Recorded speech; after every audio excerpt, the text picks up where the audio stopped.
Tonight, see what truly exists inside the world of the paranormal. Inside. Join the discussion and review some of the best paranormal evidence captures from a wide variety of experienced and up-and-coming investigators. See and hear what they capture, where they captured it, and how they captured it. Right now on Entity Voices Paranormal Evidence.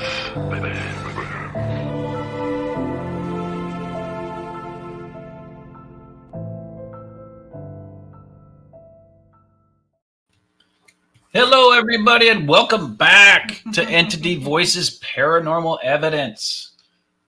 Everybody have a good Mother's Day? Yeah. Yeah. Yeah. Yeah, why not? I did.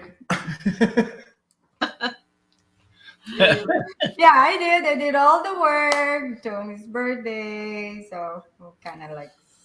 Yeah, can we get a happy birthday, T-Man, or TR? Happy birthday. Happy birthday, T-Man. Thank you very much. You all participated greatly in my day event, and Cassandra, Ron and Lourdes, Race, There's Bill. so many. There's so many. Tracy Austin all sent in birthday wishes because we threw a surprise party. It was a blast. Really enjoyed it. And it was Mother's Day also, so Cherie got breakfast and coffee served in bed, and then and then we went. What did you serve? Breakfast. Oh, egg and cheese on toast, and some leftovers from the party. Hey, I made them all, so it was okay. Yeah, That's awesome. How did he make food for his own surprise party?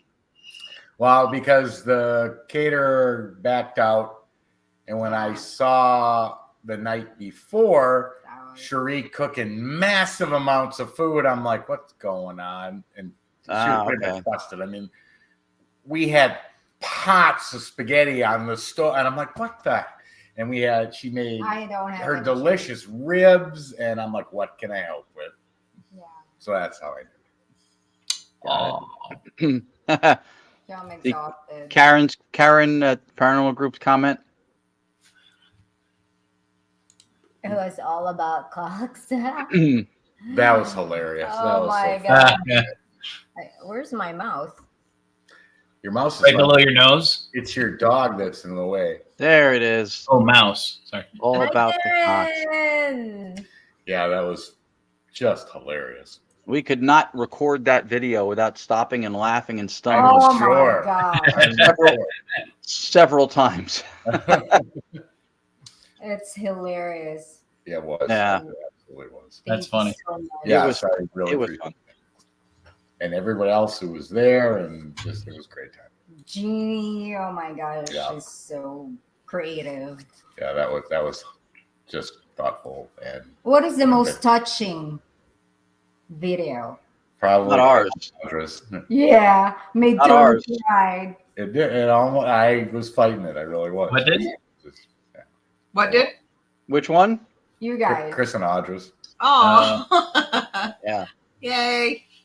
I laughed my ass off through yours, though. That was hilarious. Yeah. Mine was alluding to a different kind of touching. So no.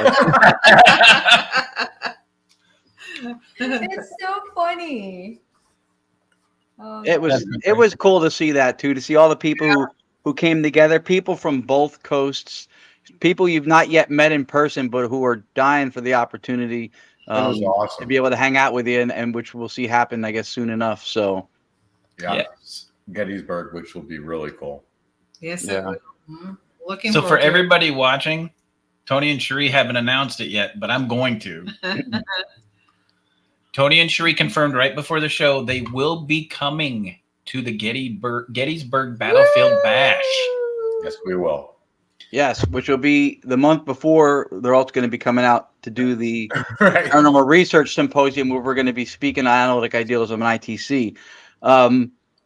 So my follow-up dovetail to their announcement is that every year, Lourdes and I have a presence at the Gettysburg Battlefield Bash. This year, instead of having a table and being on the lecture schedule, we're going to have a room as we do with the New Jersey Paraunity Expo, where we're going to be running, demonstrating, and speaking about Staticom and analytic idealism for the day, or really for the 2 days. Probably on the Saturday schedule in the middle of the day, a full-on 45-minute to an hour lecture presentation that we are now happy to announce is not going to be the two of us doing the presentation and the lecture that day. It's going to be the four of us. So the Rathmans will be also presenting and speaking on analytic idealism and ITC Staticom with us at the Battlefield Bash. Yeah, we're excited. We're excited. Oh, I set up also the GoFundMe. Yeah, go fly me. Feel free. And she also forced her daughter to apply for a flight attendant, which we'll know in a couple weeks. Pray for her. She's like, discount. Discount, please. That's funny. No, that's good news. That's good news. That's going to be it's always a great weekend, but it's going to be extra cool to have you guys there. It'll be awesome. It'll be awesome. All of us will be there. That'll be cool. Yep. And it's not that far away. Usually when we're talking about this stuff, it's like eons down the road, it feels like. Right. It's like, what, 3 months? 2 months and a week. Yep. There you go. And you're going to have, there you go, Chad, of course, Anthony Seminelli. Yep. Todd and Carmela, a.k.a. Chameleon. That's awesome. We'll be there. Raul. I don't know. I think Raul said he was going to make Gettysburg this year, actually. So that's unfortunate. But No, he's got another event planned. Yeah. He's going to the West Coast. But for everybody watching, this will be only the second time all 6 of EVPE have been in the same location. Right. Yeah. There's DeCesare right there. Chris Have all been in DeCesare. the same location. It'll be the first time all 6 of us have been together at Gettysburg. Yes. That's true.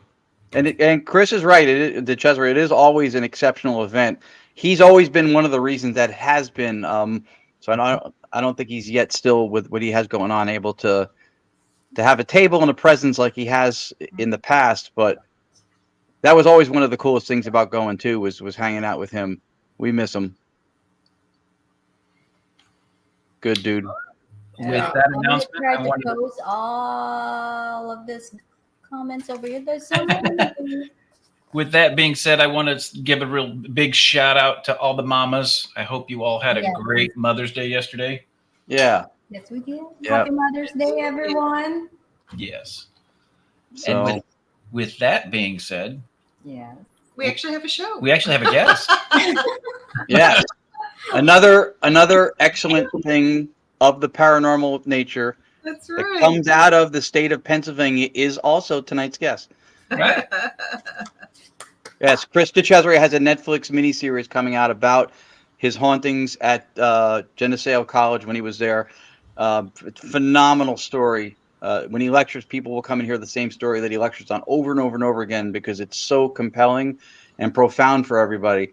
So we'll bring on our guests. Just quick shouts out to Christy Ayers, Samuel Andrade, I know Antoine Ritter's in the house, Alan Rex Jr., also from PA, Lourdes Gonzalez, ironically from this house, watching. That is cool. Lourdes. Greg O'Brien. Greg O'Brien, when he runs the events at Fort Mifflin. Oh, okay. It takes one day to hang out with Greg O'Brien, and you've got a friend that you want to have for life. Such a nice guy. Did everything for us. It was fantastic. Another highly recommended location, too. Okay, we're going to send friend request. Yeah. Sure he wastes no time. No, she does not. All right, guys. You have seen him before. He has been on our show before. He always provides us phenomenal evidence, and he has also done that again tonight. Guys, this is John Curley, founder of the Harrisburg Area Paranormal Society. Everybody say hello to John. Hello, John. Hey, what's going on, everybody? Hey. How y'all doing? Good, John. How are you? Good. So, are you going to be at the Bash again this year? Don't know. I think I'm supposed to go down to Kentucky for an investigation, so I don't think I'm going to make it this year. Oh. If it pans out. So It'd be nice to see you again. yeah. I only live like 20 minutes from there, 25 minutes. So Nice. I'll skip. Yeah, so wow. you have to come. Awesome. Yeah. So why don't you give a quick background to all the guests that might have been on, might not have been on the last time you're on the show, John? Well, I was born and raised in Baltimore, Maryland, and kind of got my paranormal start in Baltimore. Actually, grew up in a small little town. You know, it's an inner city town, but it was an old mill town at one time, and all the houses are pretty old. And my first kind of experience with paranormal things were at my grandfather's house, and everybody in the family had experiences in the house, and kind of led me into the paranormal things. Kind of getting curious with it, but then started watching shows like That's Incredible, In Search Of, things like that. And then what really got me into it was actually seeing a UFO when I was like 15, and it kind of started me into like really getting into reading and looking at old, cases that have come up, like the Entity case with Dr. Barry Taft and things like that. Really started fascinating me about the paranormal, which got me starting to do paranormal things in my little neighborhood. And then I moved out of Baltimore and moved closer to Gettysburg because I heard Gettysburg was like a really haunted town, and I started going on the battlefield and doing paranormal stuff out on the battlefield. And was really interested to see, it was interesting to see that there was so much phenomenal on the battlefield, considering, I was thinking, you heard a lot of hype about it, but then when you go up there and you start experiencing things on the battlefield, you're like, wow, the place is really haunted. There's definitely a lot of things going on the battlefield. And then I think, I started just going to Gettysburg, and then back then, there wasn't a whole lot of people doing paranormal things. Like, there wasn't any paranormal groups. There were kind of like meetups. Hey, what's up, Brandon? It was kind of like meetups. You would go online, and it would be like, okay, we're going to do some. If anybody's into paranormal things, go to Gettysburg. Just meet at Gettysburg. So we met at Gettysburg, and it's where I met the co-founder of my group, the Harrisburg Area Paranormal Society, which was Don Frank. And we said, let's start a thing. Let's start a group. And started a group. We just were just doing investigations on the battlefield. And then we're like, man, we need to, it's something else we need to be doing. So yeah, I've been to Suicide Bridge. Yep. So we started, looking into maybe doing residential homes and helping people try to find answers to things. And I created a website, and it kind of took off from there. Like, we started getting cases like right away. I was surprised because that's when all the paranormal shows really started coming out, like Ghost Hunters, and that was one of the first big shows that came out, and it was like cases just took off from there, and it really hasn't slowed down since then. I started that group in 2006, and it hasn't slowed down since then. So and I've done hundreds of cases since then. So I mean, it's been pretty incredible, the evidence that we've caught, families we've tried to help, and unfortunately, you can't help a lot of these people with some of the problems that they have. You can't get rid of these things like as easily as people watch the shows and they're like, oh yeah, you can just get rid of these things, and they go away. It just doesn't happen like that. John, you guys do a lot of residential stuff still, right? From the beginning? Oh, yeah. Yep, I still do. Yeah, I don't really go to the real big places like Waverly Hills or anything. I never have. If we do, we go to like places for fun, and really document things too. Try to compare evidence with other locations and things. But yeah, most of my caseload is residential. Do you notice a difference in the residential case styles or the types? Because you were doing residential early on, and then as TV and media became more and more prevalent with the way it was represented, did you find that it changed the way that the cases were the types of cases, I guess, or what people were claiming? Yeah. I mean, when people started watching all the shows and the movies, if anything happened that was remotely kind of negative, they already associated with demonic things. Like, this is a demon. This is a demon. I think I have a demon. And it's just like, that's, and 25 years of doing this, I've never seen a demon, never seen a demonic case, and I've been in hundreds of them, and cases that have never been investigated, places that have never been investigated and never seen. I mean, I've had a lot of weird things happen, you know, been scratched and pushed and things like that. But, you know, for me to say it was a demon, you know, I don't have any valid proof to say that. You know what I mean? Yeah, and they wouldn't say, I think I have. If they had one, there wouldn't be any doubt there. They'd be like, help. Yeah. I mean, it's a lot of people that say there's demons, you know what I mean? But I've never seen any.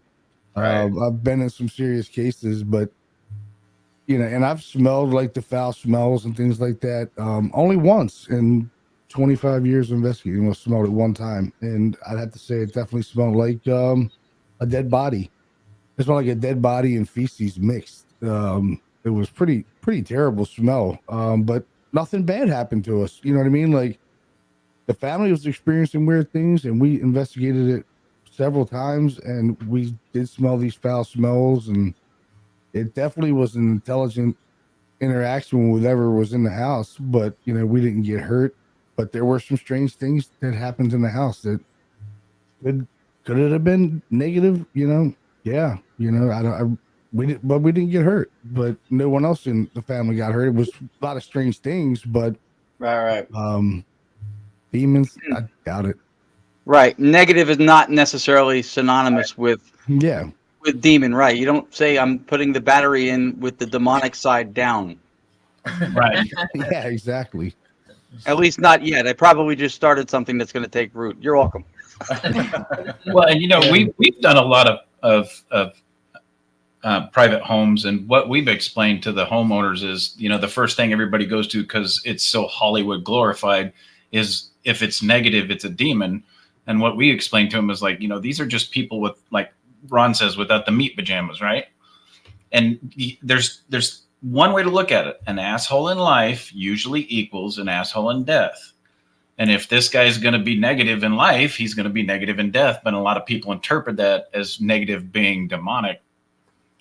Yeah, not the same. No.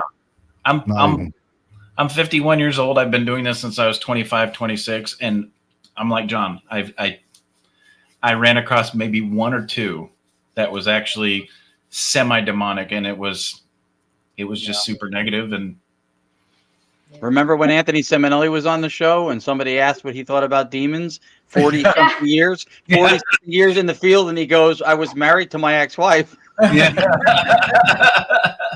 And that's in 40-something years. So that's his takeaway. Yeah.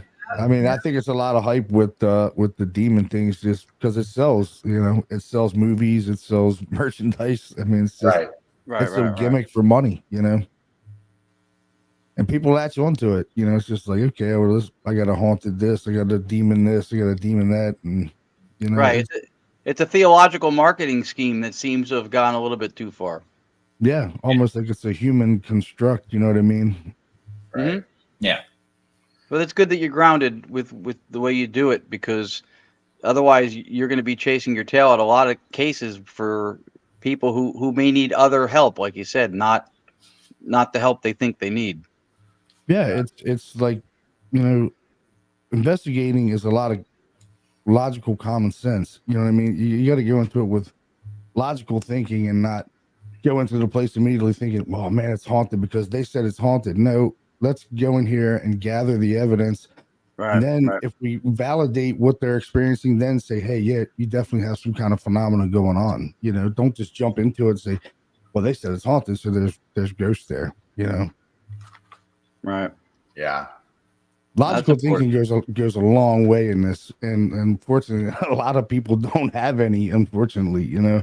Yeah. They just jump the gun of automatically thinking it's negative, it's a demon, it's haunted, or you know, if they hear a loud bang, it's paranormal, you know, like a meter goes off, it's paranormal. What made the meter go off? Was it paranormal?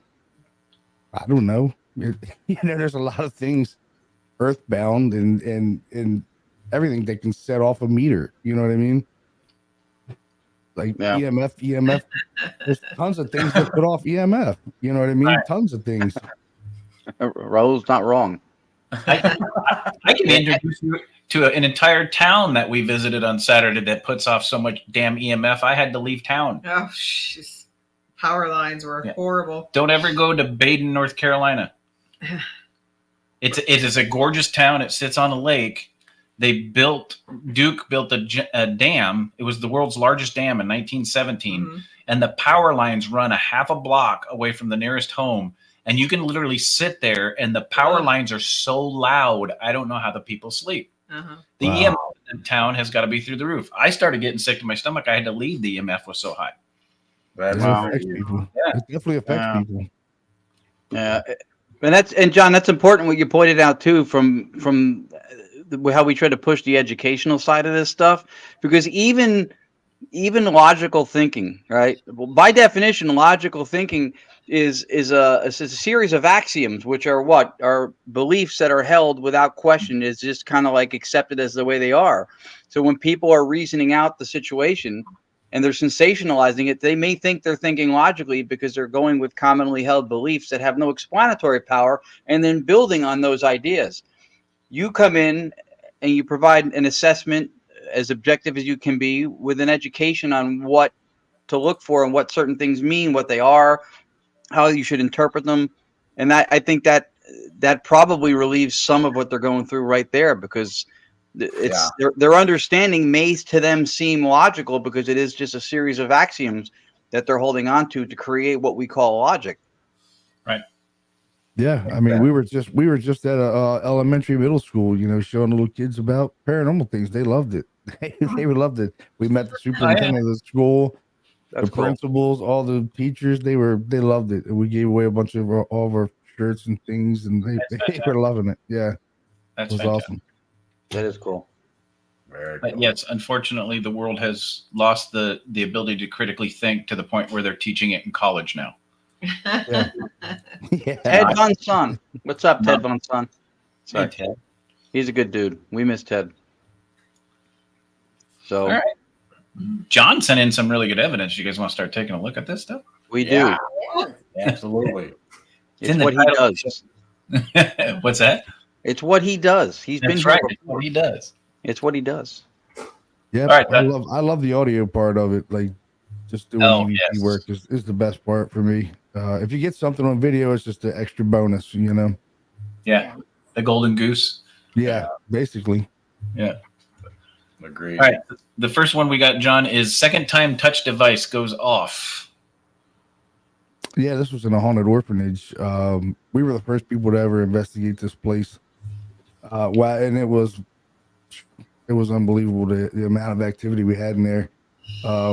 In that part where this touch light goes off, it's just like a dog doll. Actually, Bob Christopher made that doll, and one of my team members bought it at the bash, and we set it up. I said, "Oh, maybe it'll go off." It was an orphanage, kids like toys. We'll set it up. And sure enough, we're back there. We had heard footsteps. It almost sounded like a nun would wear those high-heeled shoes. Kind of. We heard like a boom, boom, like walking behind us, and we would stop, and it would stop. When we walked, we would stop. It was pretty crazy, and the amount of audible things that happened in there, like disembodied voices, was unbelievable. It was a pretty cool place. And what's awesome is most of John's evidence tonight is from that investigation. Yeah. Oh, cool. Yeah. So let's go ahead and take a look at second time device goes off. Here we go.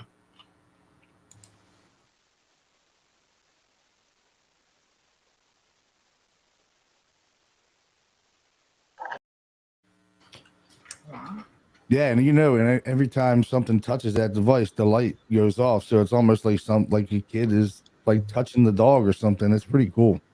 I can't explain how the light went off. I mean, it doesn't go off unless you touch it. It's like a touch lamp, It's pretty cool piece of evidence. Yeah, and you can see that it's isolated way back in the corner of the room and nobody's near it. Yeah, there's no one there. Yep. That's a pretty quick clip. Let's go ahead and watch it again. Yeah.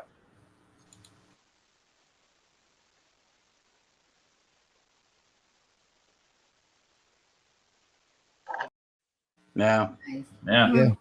Yeah, and that thing's not manipulated by like radio waves or anything like that, because we were trying it with like walkie-talkies to see if it went off, and it didn't. So that was pretty cool. It didn't go off with any phone devices or anything. So you literally had to be touching it with some kind of static something static. He had to have been touching it. Hmm. It's pretty cool. And what was that device again, John? Because I know there's a lot of people going to be interested because there's a lot of REM pods and stuff that go off with walkie-talkies. If this does not, that would be fantastic. Yeah. What was it? Yeah, it doesn't. It was a dog, like a dog that Bob Christopher made, and it's just like a touch dog. You touch it, and the light goes off. It's sort of like goes off of static energy, I would guess. That's awesome. It's pretty cool. He was selling them at the Bash. I think they weren't that expensive either. Really? Is it kind of like a REM pod? No. It's kind of like if you ever seen one of those doorbell, not a doorbell, but a door handle alarm. When you stick it on the door handle, and if somebody touches the door handle from the other side, it'll alert you. That's kind of the way it is. It seems like to me. So motion activated or electromagnetic? It's touch. Yeah, it's touch, like static wise, I guess. I'm not too positive, but Okay. We gotta get one of those. Yeah, it's a pretty cool device. And he makes it too where it's got a cable to it, and you can wrap it around other objects and use those objects, whatever object you want, and it'll be like a touch device. It's pretty cool. It lights up. You Yeah. take some object as a trigger object and then wrap it in the cable. Yeah. Yep, it has a cable. You just wrap it around it, and it'll be a touch object. Very Interesting. cool. Right. And Greg O'Brien put it in the chat too. Vortex Ghost Gear. That's what Bob Christopher's. That's his brand. That's it. He makes a lot of stuff. He makes a lot of really good stuff. He does. Cool. Pretty cool. Awesome. Maybe we can ask for a sponsorship. Cherie's all about the money tonight, man. Easy tonight, there, Tree. Chill. Yeah, so far she's got us gear and airfare. Yeah. That's right. He had a pretty good Ouija board. It was a touchless Ouija board too. That was pretty cool. Touchless. Yeah, you just put your hand over each letter and it would go off. If something put its hand over a letter and the light would go off. It was pretty cool. Oh wow. Yeah, the wiring was intricate. Prototype. Yeah, it was like $1,500 to make though. Wow. It was pretty expensive. Yeah. And a lot of time. Yeah. He opened the board up. I was like, Jesus God almighty, look at all the wiring in this thing. It was a ton of wiring in there. Yeah. We can advertise it. You said $1,500 to make, and I went to Cherie's mindset immediately and went, "Can you imagine the gross profit on that thing?" Well, it's funny, if I'm not mistaken, John, he gets a lot of people asking, but he's not making those to sell, and he's certainly not selling that one that he has yet. At least he's not selling it. He said he wasn't. No. Yeah. Wow. He said he's had some pretty big names come up to him about it too, which was. Yeah, when you put that much work into something, it's really hard to just sell it because it's your time, it's your energy, it's your thought process of how it's going to be built. It's cutting wood or plastic or all of the above, cases, whatever. The wiring. Right. Mm-hmm. Yeah, he does some really good work. That's fantastic. That's awesome. And what's his name again? Bob Christopher. He's actually running him and Gina Binkson run the Penhurst Paracon that's coming up this weekend. Very cool. Okay. All right. Next piece of evidence we got for you, John, is the community center spirit. Something it cut it off. Let's go ahead and play it, and then we can talk about it. How about that? All right. All right. Here we go. You want your fucking snuggie too? Heard about it. I saw it. I only saw it on a Zoom call. Did you say something you wrote through there? Yeah. What did you say? I said I only saw it on Zoom. No, something else. That was it. Oh yeah. It says it's a fucking asshole. Yeah, fucking asshole. Right at the 16 to 17 second mark. Yeah. Yeah. That rules out radio. I thought it was him at first, and I'm like, because I was messing with him about his snuggie, and I was like, did you say something back there? He's like, no, I heard about the snuggie because he's always tired or something. He's like, I'm tired or I'm cold. He's like, I'm cold. I'm like, what, like a fucking snuggie? Or like,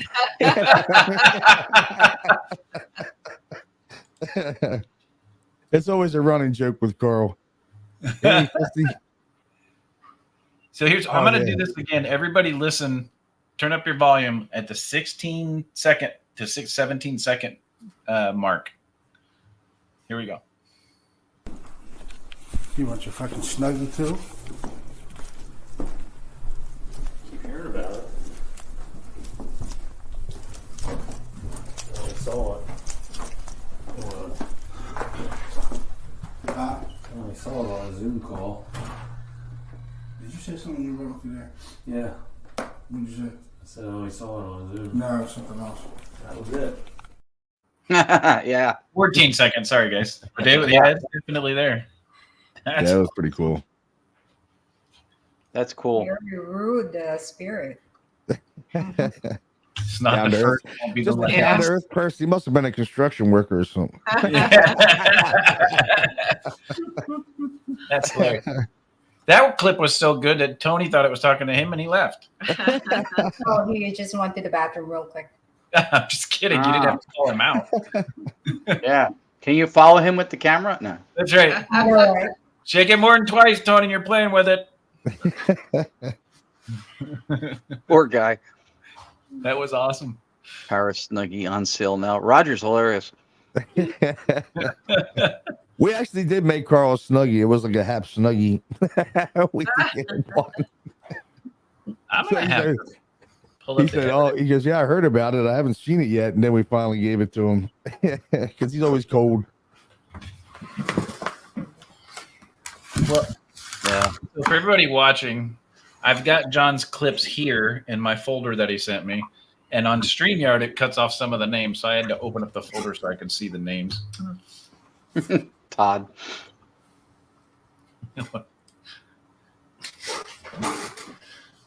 Yeah. I did. So John, we have to at least give John the Cliff Notes version of that story because he's gonna wonder what kind of people are watching our show that the word Cox keeps coming up in the comments. Hey, I had to have Cherie. I'm like, can I please tell the story behind that? No, it's better just to let them wonder. All right, John. So the next piece we got is disembodied voice saying my name. You want to play it first? Yeah, play it first. You there, John? I'm like, Yeah, I'm here. The next one we got is the one saying your name, the disembodied voice. You want him to play the clips first and then you talk about him? Is that easier? Yeah, that's fine. Yep. That way you know what he's playing? Okay. All right, here we go. Whoa, did you hear that? I heard something. Yeah. Did you just? Yeah. It said my name, dude. It said John, dude. I should definitely hear a voice. I heard a voice. Dude, it said my name. Wow. Wow. Yeah, that was right in the beginning of the clip. Yeah, that was in a historic location in Lancaster, Pennsylvania. I was actually the owner of it was one of the generals of George Washington. We were asked to come in and investigate it, and I tell you what, the place didn't let us down. It was really active. I actually showed you a clip of one of the doors opening by itself on the last time I was here, and that was in that same location, in that very spot too. It was pretty cool. Yeah, we will replay it again. It says John at the beginning. Audra thinks she hears another one at the end. I don't know if it's somebody moving or if there's something else at the very end. So let's listen to that again. Here. Someone- Whoa, did you hear that? I heard something. Yeah. Did you just? Yeah. It said my name, dude. It said John, dude. I should definitely hear a voice. I heard a voice. Dude, it said my name. There was a whisper there at the end. Yeah. It said asshole. It says asshole. Yeah, it does. Yep.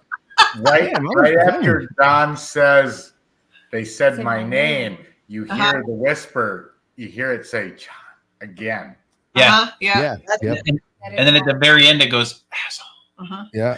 Man, All right, must one know more me time. well. One more time. Yeah. One more time. There's a John, and right after you say it says Yeah, Roger's an asshole. Knows me well. Not Roger's an asshole. It says asshole. Oh, you just It said does. Roger's asshole. No, it said Roger. It's asshole. Oh. Dang. Poor Roger. Roger is. All right. I would never say that. Let's watch it again. Here we go. Whoa, did you hear that? I heard something. Yeah. Did you just? Yeah, It said my name, dude. It said John, dude. I should definitely hear a voice. I heard her voice. Dude, it said my name. Oh, yeah. It says it. Yeah. Yeah. Right at the end, yeah. At the 11-second mark, it says John again. And then at the end, it says asshole. Yeah. Yeah. I caught that part of it at the end. I'm like, oh, wait a minute. Is this the same location that called you the asshole last time? No, that's a different location. Must know me well. I told asshole quite a few times. Twice, just in the last couple clips. I know, right? I'm surprised they didn't drop some more on there. All right. That's cool. It is cool. So let's go ahead and play the next one. It's the orphanage disembodied. So here we go.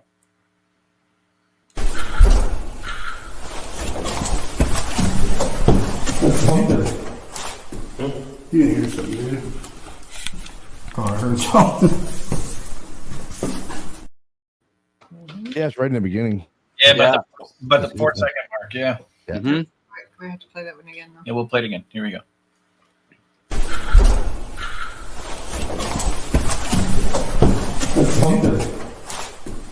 You didn't hear something, did you? Oh, I heard something. Yeah. Yeah. It's more along the 2-second mark, but yeah.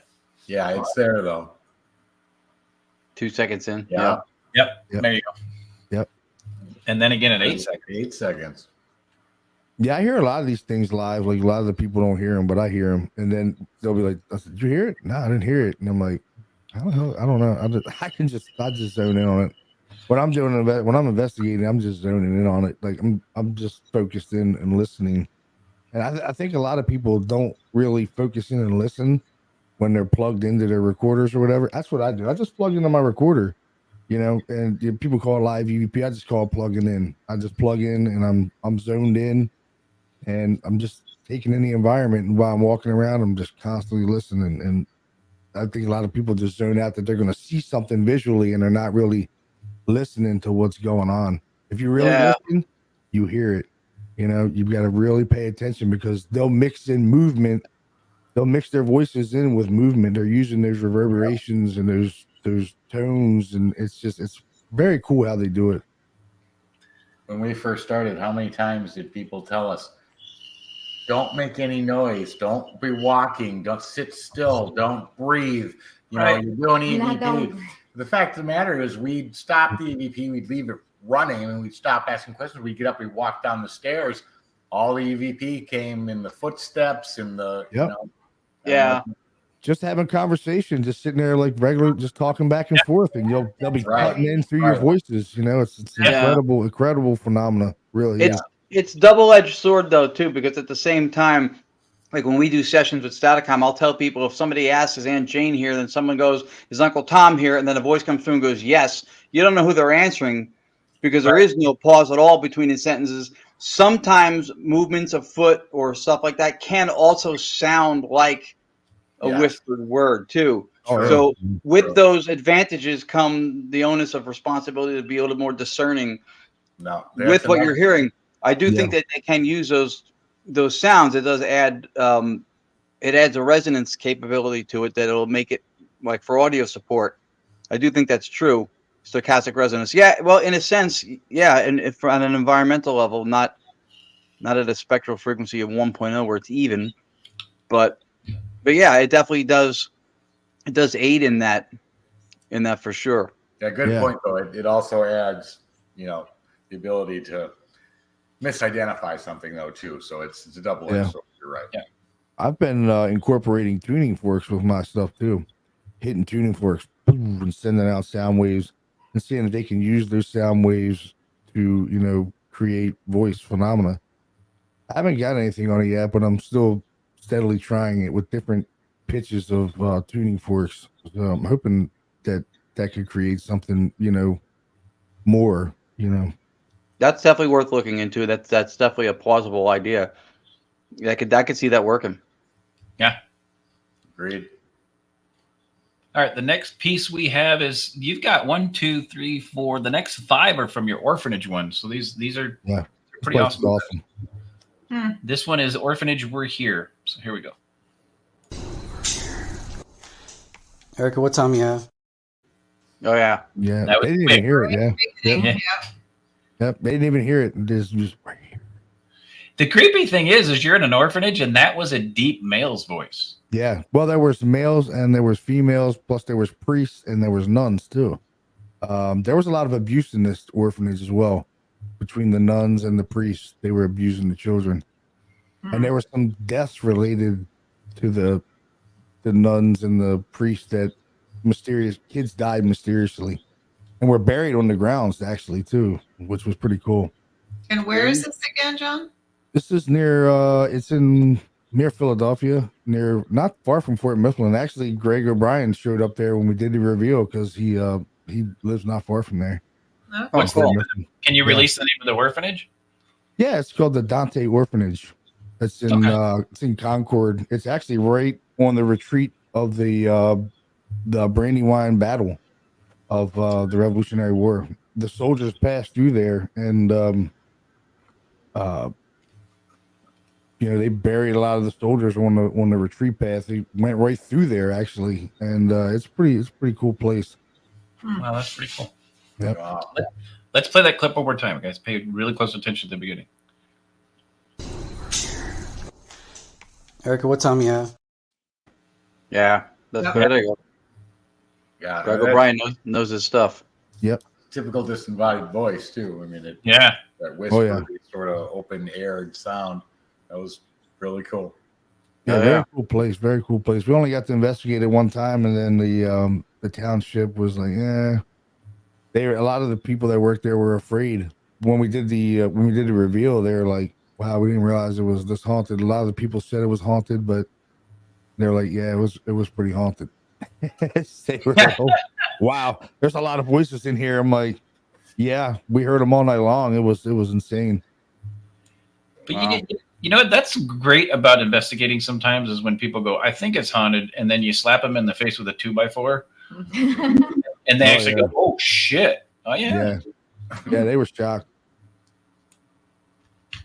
All right, so here's another one from the orphanage. Help me. Here we go.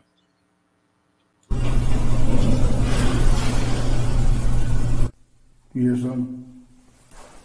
Did you hear something, Carl? Yeah, I did. You heard a voice, right? Yeah, I did. I did too. Whispery, right? Yeah. Yep. It was loud. Yeah, that was disembodied You're voice. actually hearing those in real time. All these. Yeah. Yep. Wow. That's what I was going to say. Is that I think they're hearing those. What you just Yeah. said. That's crazy. Oh yeah. I hear most of them in real time. In every clip, a lot of the clips I'll send you are stuff that I hear in investigations. Like I'll hear it and I'll be like, "Hey, man, did you hear that?" And they're like, "What?" I'm like, "Yeah, that said help me," or "That said my name," or that happens a lot in Fort Mifflin too. The best casemate I like is the gunpowder casemate. There's a woman in there like all the time. Every time I go there, says my name. Every time I go there, every time. Yep. Yeah, that's a great spot too. That was the first time we went this past weekend. Yeah, I seen you guys were there. Yep. It was unbelievable. Yeah, Greg did a fantastic job of showing us the tour. And we're thinking we didn't even bring like recorders on the tour. We're thinking it's a little tour. Like there's a lot to cover. That place is awesome. It was phenomenal. Really it is. If you want to go to have a good paranormal experiences, and there's nothing bad there. Everything's pretty docile from what I've experienced. I've been there many times. But the paranormal phenomena is pretty good. You're gonna experience a lot of things. Yeah, it was good. That's awesome. All right, here is another disembodied voice from the orphanage.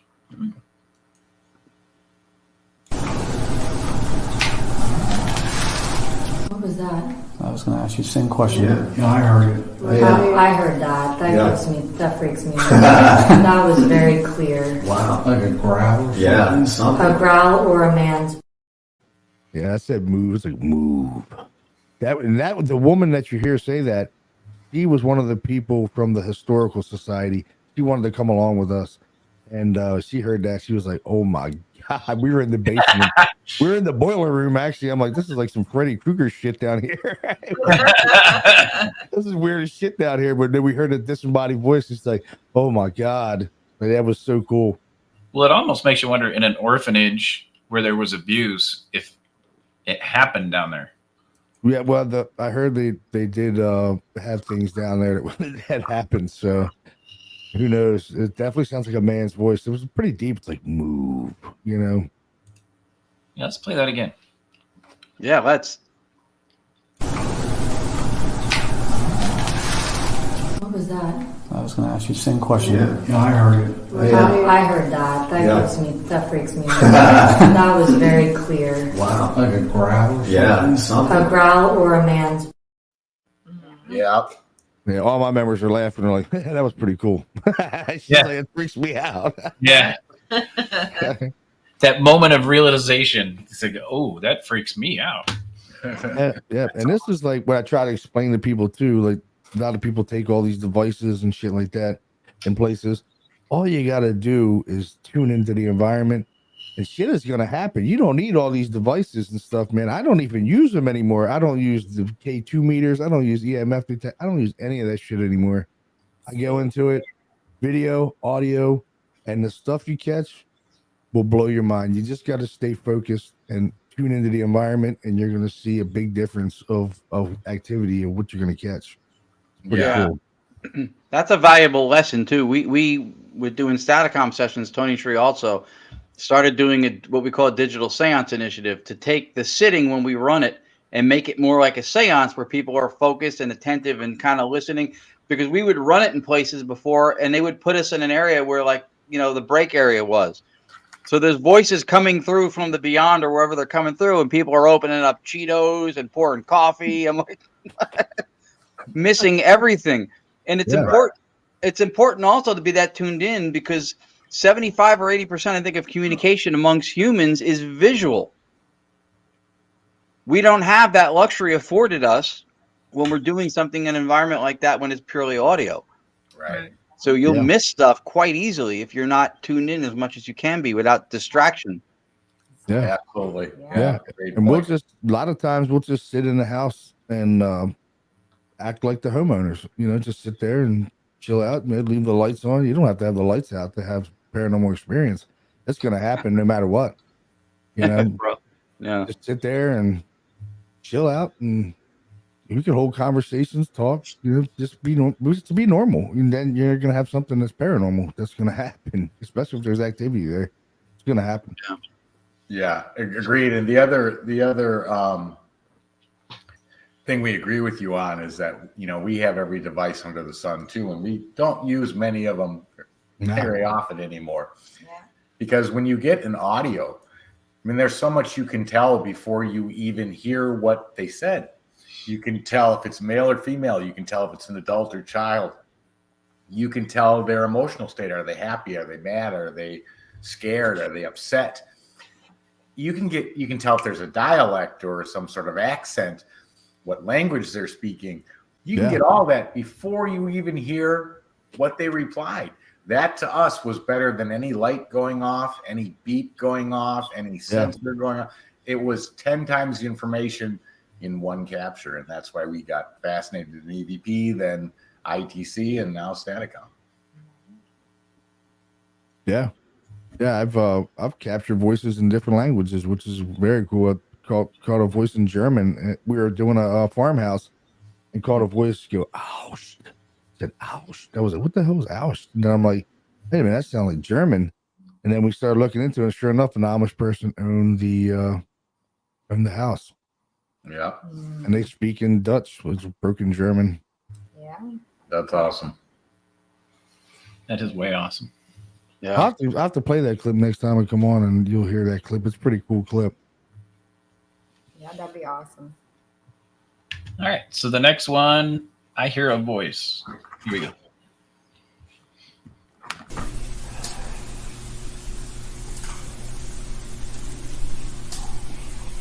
What the fuck? Did you hear that? Did you hear that voice? It said, help me. Yeah. That fucker said, help me. That fucker. That's awesome. I can't help it, man. I'm a construction worker. I live in vulgar profanity all day long. So, I was gonna replay it for the EVP, but I want to replay it just to hear that fucker. So let's play that again. Here we go.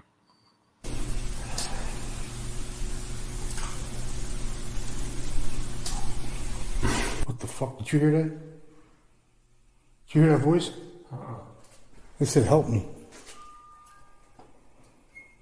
Yeah. That fucker said, help me. Said it twice. Said it twice. yeah. Yep. That's awesome. Yeah, that place was off the charts with disembodied. Well, I heard them all night long. I was like, wow, man. One scared the shit out of me. I think I actually had that clip on there. It gave me the willies, actually. Because I hear a voice, and I'm like, dude, did you hear a voice? And he's like, no. What did it say? It's me moving. I'm like, no, that was a voice. And then it happens again. I'm like, oh, shit. Oh, gave me the creeps. It was creepy. That was an awesome clip. Yeah. All of it was awesome. Sorry. Well, it's and let me. Not only am I. It is my favorite word. He speaks French fluently. Yes, I speak French fluently, but I've also been in construction for 32 years. I was in law enforcement, and those are very common words used in both. But it's the reason I like it the most is it's an honest, sincere reaction, and that's what I like about some of these clips is it's an honest, sincere reaction to the investigation at the moment. No matter how long you've been doing it, you still have that honest, sincere reaction to stuff that you hear and capture, and that's phenomenal. Yeah. I mean, I think that's the best part of investigating. If I go all night and just hear one disembodied voice, I'm happy. Because you could go all night and not catch anything, Right. So you hear one voice, it made my whole night, Well, you still have a passion for it when you have a sincere reaction, right? Right. Oh, yeah. After all the years of still doing it, you still have sincere reactions to catching the evidence. If somebody's sitting there and they go, God, you guys hear that voice? It's time for that guy to stop, right?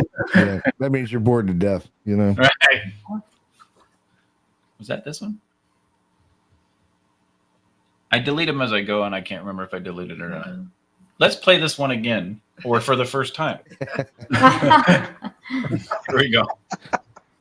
Can you hear me? What the? That's a direct response. Yeah. Yeah. That was a female. Yeah. That was a female voice. Yeah. That was a female. I think that's the one. I kept hearing this voice saying Amy all night long in there. Like I would go in a different room and hear Amy. Kept hearing it. Even captured on a couple of the static cameras we had out. Kept hearing it.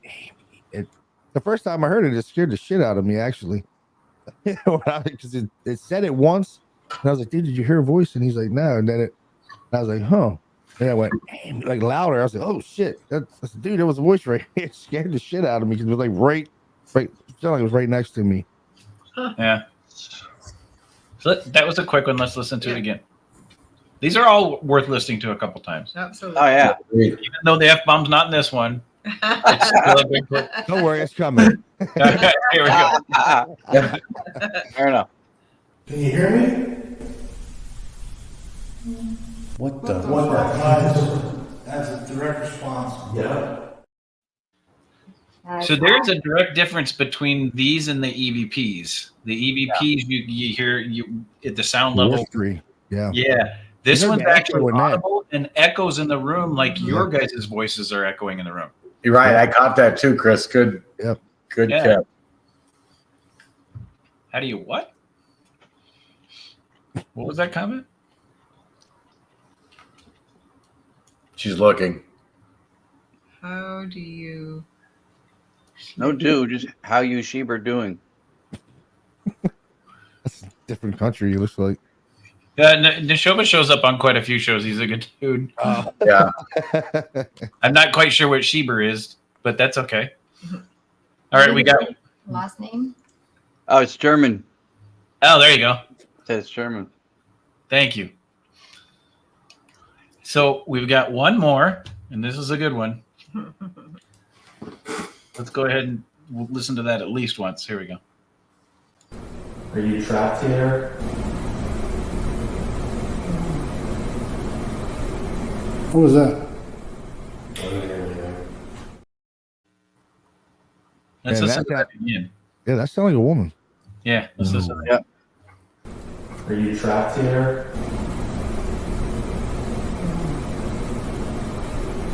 What was that?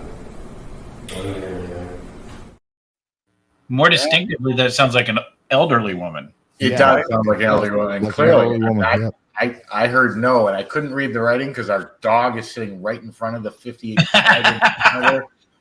But did she say no? And you said okay. That sounds like. Yeah, it's like no. Yeah, sound like an elderly woman. Yeah. Yeah. So let's listen to it one more time. You can hear the tone in her voice. You can tell that it's an elderly woman. That's really cool. Here we go. Are you trapped here?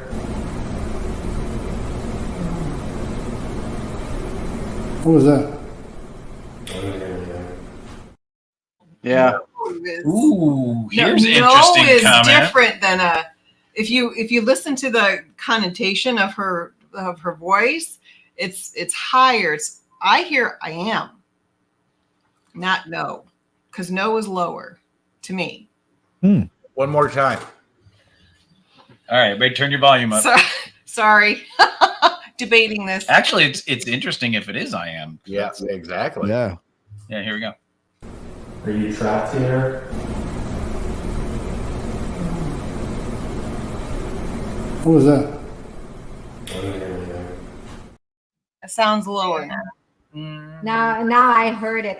It'll be male against female because female have much better for the higher pitch. We lose that first, and the no to us sounds much lower pitch, so that's what we pick up. You may be right. I couldn't catch. I couldn't tell you.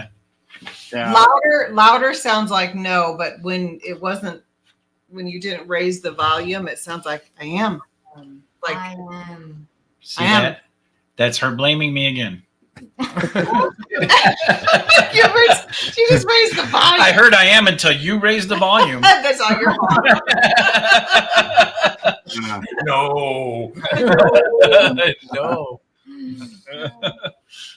That's awesome.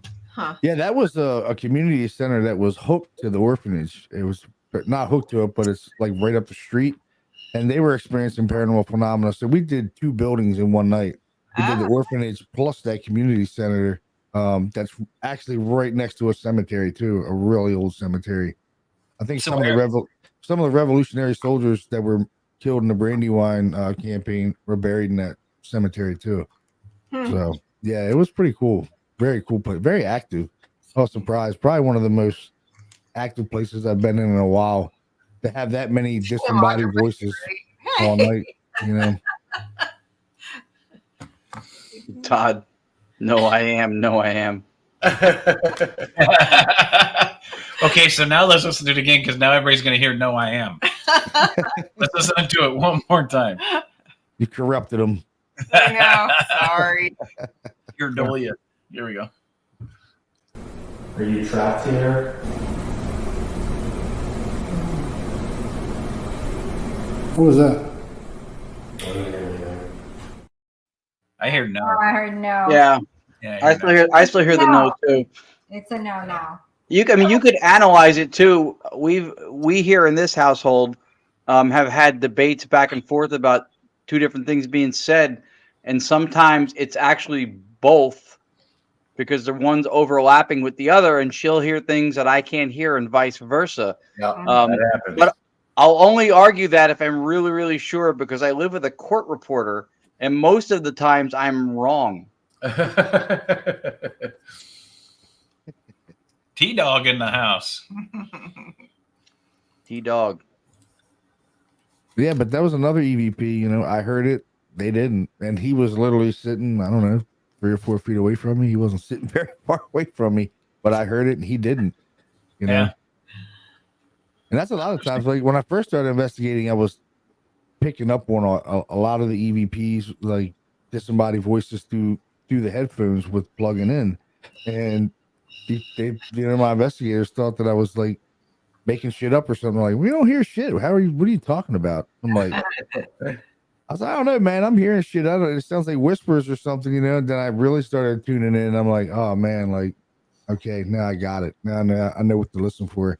And I go through investigations, just walking through, plugged in, and if I hear a voice, I'll stop right there, and I just start sitting there and listening. And boom, you know, it don't take long to experience something, as long as you're focused in on what you're doing. If you're just not focused on what you're doing and thinking you're going to see something, but you're going to miss something, you know, you really got to be focused. And when you say plugged in, you always have something, you have a headset on all the time? Right here. Yeah. Okay. So it's not like you're listening to it later. No, I'm listening live. Yep. Okay. Gotcha. When I hear something, I note it. Like you hear me say, "Whoa, did you hear that?" Or "What the fuck was that?" Or you know what I mean, yes, I'm noting it right away. And then when I go back, they're like, "Oh, dude, you did hear it," you know. And I'll go, "Yeah, I told you, I heard it, man." And they're like, "How are you hearing it?" I'm not hearing it. I'm like, "I told you, man. You just got to be zoned in on it, man. If you're not zoned in on it and paying attention, you'll miss it. It happens that quick. And if you're not paying attention." So question for you, what are your earphones connected to? Is it like a parabolic recording, digital recorder, or? Just a recorder. But it has live listening, right? With the amplified listening? Yeah, right. Any recorder is live amplified. Once you plug into the microphone. Headphone. Yeah. It automatically amplifies everything. And I use the, I use Tascams, DR5s. Yeah, I have a few of those. That's great for just that. Plug in, put those on, turn the mic volume up, and just listen. I mean, you'll be able to hear a mouse pissing on a piece of cotton. You know, they're that sensitive. You know, you're like, hey, that's a mouse over there pissing on that cotton over there. I can hear it, you know. So don't go have Mexican food and then investigate with John Curley. No, I mean, I'm going to hear your guts turning. I'm going to, you're not going to sneak anything. You can have some problems later in the bathroom. I can tell you that. But now, this is how I do it. Do all your team members do it the same way? So when you say, did you hear that? Are they audibly, or do they do the same thing you do? Some of them do. Like Tom will do it, and he'll hear things. But most of the time, I'm usually the only one doing it. Okay. And if they're not plugged in, you know, this amplifies everything. Right. So, and I'm deaf in one ear. I can't hear out of one ear. My left ear, I can't hear anything out of. You and me both, brother. Yeah. Can't hear shit out of it. I mean, it's very, very limited hearing out of it. But my right ear has increased in amplification when I'm listening. So even though I can't hear shit out of this ear, when I'm listening, it feels like I can hear out of both ears. It's that pretty cool how it happens, how your body compensates for the loss. You know, It's pretty cool. Yeah, sometimes it compensates too much. So if we're sitting in like a loud restaurant, all of it's coming in one side. If it's getting too loud, I literally have to get up and leave because it's too much coming in one side. I can't take it. But it's very interesting if people would just. That's what I try to tell my team members: just focus on what's going on, you know, and don't worry so much visually. You have cameras out everywhere. If there's something visual going to happen, that's going to pick it up. I mean, we're shooting in all different light spectrums. I mean, we're shooting in thermal, we're shooting in full spectrum, IR. We're using LiDAR. I mean, we're using all kinds of different light spectrums. So if there's something that's going to happen, we're going to pick it up. So if you want to focus on just listening to your audio, right, and focus on it, pay attention, and you're going to experience a lot more things. That's what, you know, that's how I believe it. And I do. I experienced a lot of things. You heard it, you know. You don't have to have all those gadgets to experience paranormal phenomena. That's what I always try to tell people. You don't need all that shit. You just need to focus on what's going on, and you're going to experience it. True. Yeah, and the audio stuff and the video stuff is more compelling, right? We call it the PPO. It's a permanent paranormal object. You can always re-examine it, play it again, show it to people. But if you ask questions and something lit up, you could show somebody that if you record it. But a lot of times, if they're not there to know what could have also caused it, they may not have as much validity. But the vocal stuff is really hard. It's really hard not to notice when it's quality audio stuff. Right. Right. Yeah, it's hard to disprove audio and video. You know, I mean, you can disprove some of it, but a lot of it you can't. Right. It's like Right. you see a shadow and you pick it up on video. You see a door open, and you caught it.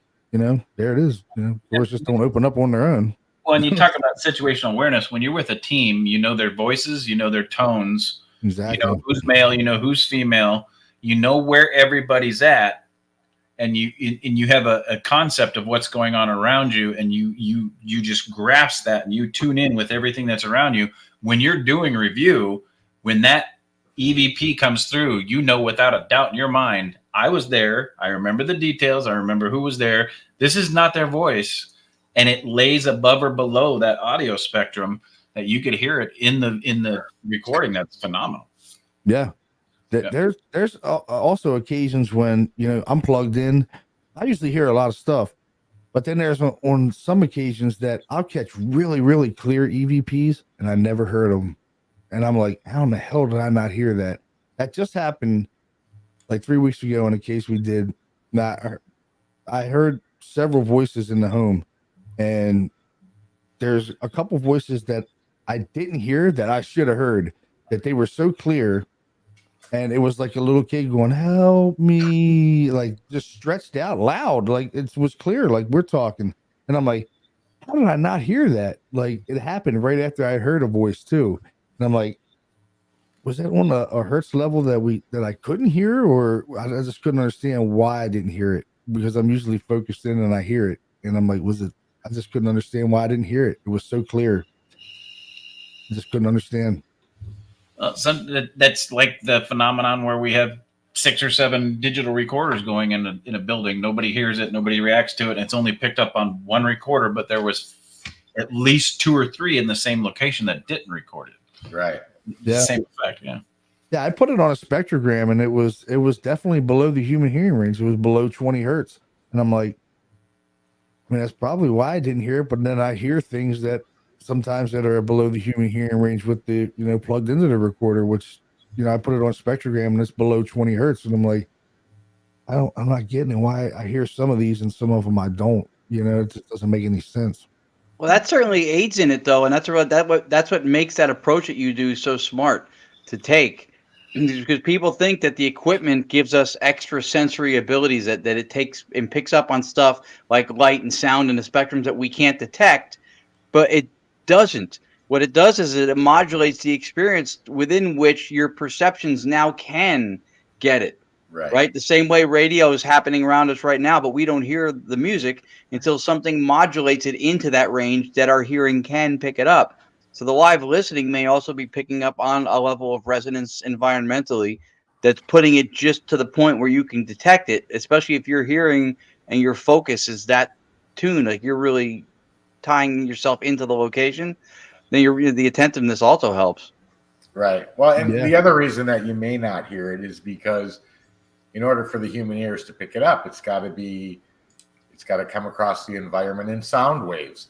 If they sent it right to the recorder, you're not going to hear it. If they used another means to get that message directly onto the recorder without producing sound waves, you're never going to hear it. Yep. That's true. Like an imprint.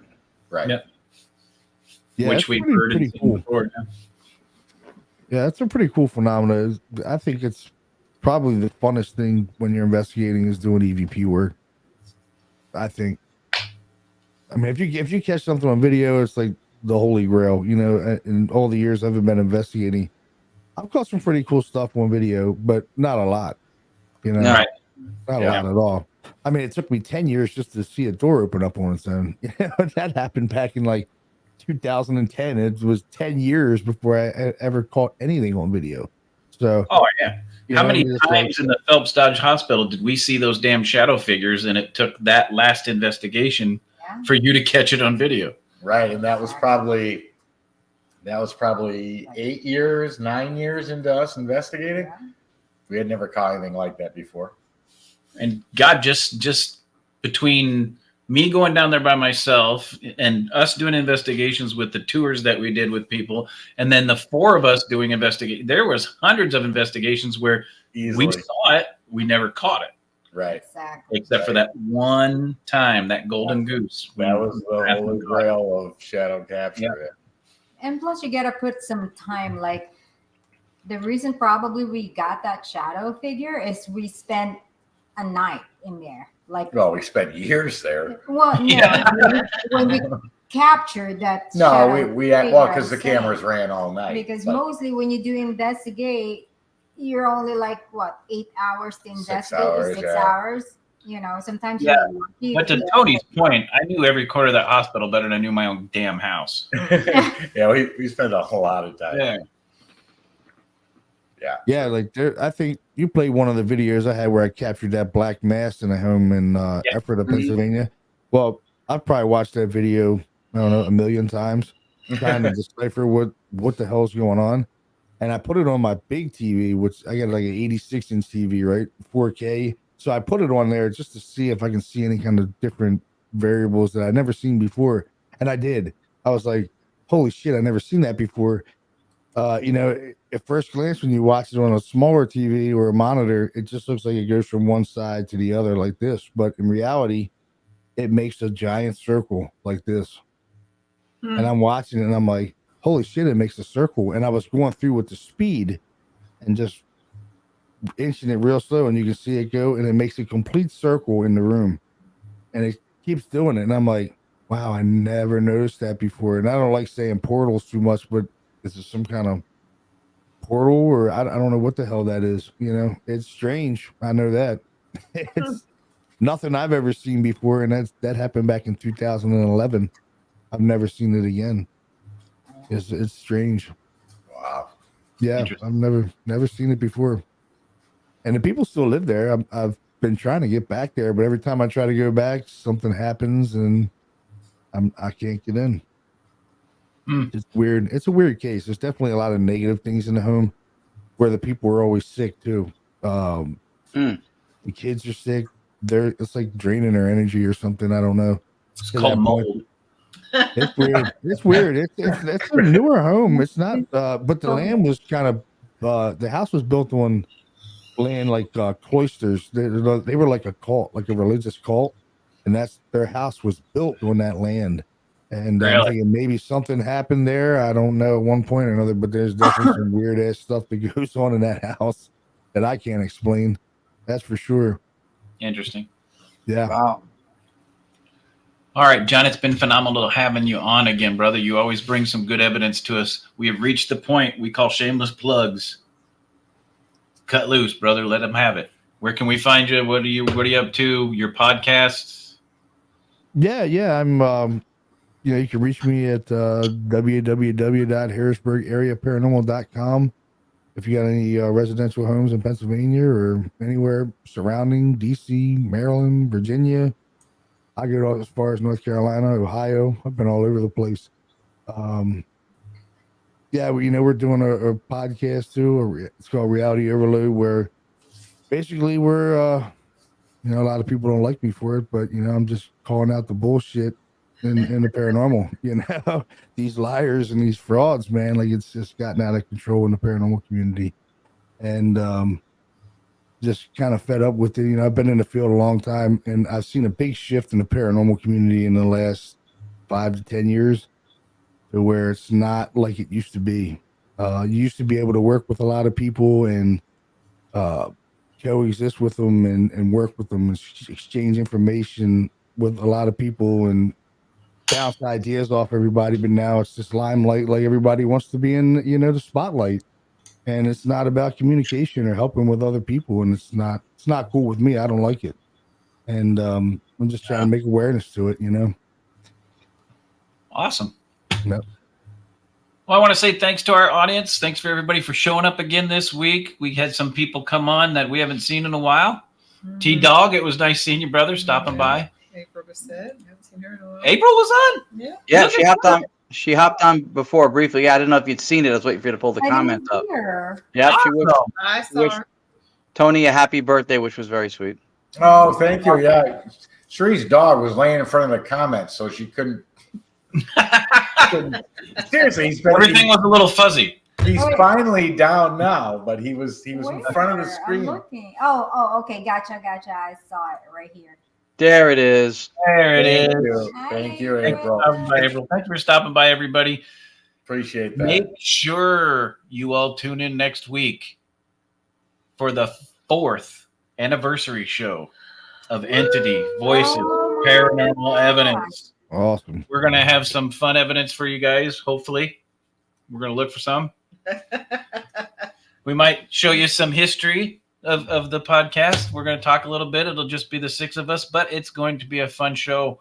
But this is literally the 4th year landing on the date. Nice. I don't know how we did that because we started out on Wednesday, so it's kind of weird. There you go, Roger. 4th year anniversary. Hell yeah. But all right, guys. Thanks, John, for coming by one more time, brother. You always bring in good evidence. You're always a great guest. We appreciate you coming by. Sure do. Hopefully we get to Yes. see you at Gettysburg Bash this year again. Yeah, hopefully I make it. Yeah, that'd be cool. All right, But thanks brother. for having me on. I appreciate it, and it's always a blast coming on and letting you guys hear some of our cool evidence. That's awesome evidence again, brother. Appreciate it. Yep. Yeah, good stuff. Yep. And All thanks right. everybody for listening. Yes, thanks everybody for stopping by. We will see you next week. Same time, same 6 guests. Lourdes will be back. Sorry, I apologize. But yes, you'll have to deal with us again next week, just like you do every week. But you guys keep coming back. You're a glutton for punishment. Remember to tune in to John's podcast. If you want to go hardcore, John is hardcore, guys. Don't forget that. Most of all, if you want to go hardcore, you want to catch some good evidence, the best way to do that is to hang out with John, hang out with EVPE, but most of all, stay haunted. All right, guys, we'll see you next week. Have a good night. See you guys.